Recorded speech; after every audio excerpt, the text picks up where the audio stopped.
And South African Airways is preparing to resume some domestic flights as the strike enters a sixth day. Now, the airline will from tomorrow reintroduce domestic flights from Johannesburg to Cape Town and a return flight from Durban to Johannesburg. Wage talks between the airline, NUMSA and the SA Cabin Crew Association, however, remains deadlocked. And just getting back to that SAA story, at a press briefing yesterday, SAA also said that they simply are not in a position to afford the 8% wage increase demanded by unions, and that has been reiterated on the program here this morning.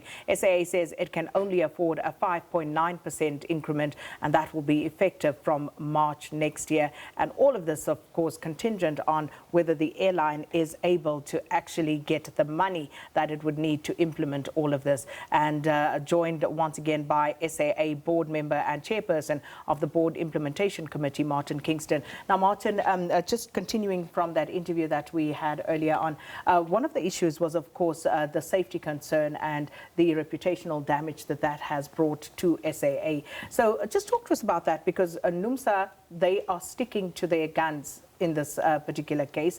Are you going to bring charges against them? We have brought charges against them already.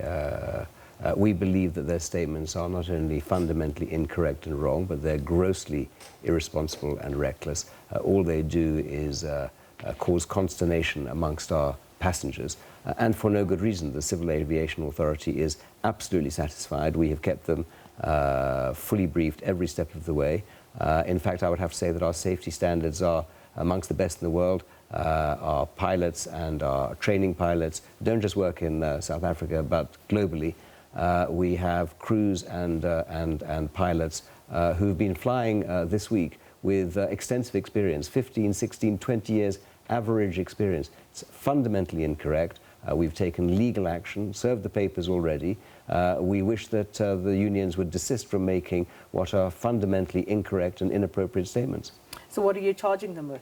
We're charging them with, exactly as I've said, making incorrect statements, causing damage to the airline, very significant, not only reputational, but financial damage to the airline, and we shall be seeking damages accordingly.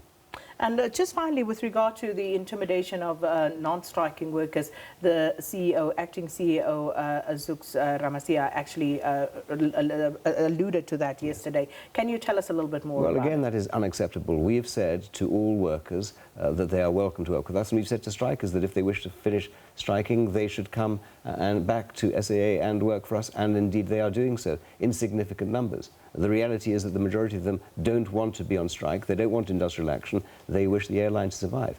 Intimidation is completely and totally unacceptable. And once again, we're going to take the requisite action against those who are instigating it. So, to bottom line it, what is the end game here? Well, the end game is that the strike must stop with immediate effect if we're going to see any chance of salvaging the airline. And we must persuade National Treasury that they need to enable us to use our guarantees to access the funding we require to continue to implement the turnaround strategy, failing which the airline will need to be placed into liquidation. Well, thank you so much, Martin Kingston, and of course a board member at SAA. And as we said, this is of course a developing story, so we'll continue to bring you updates on it.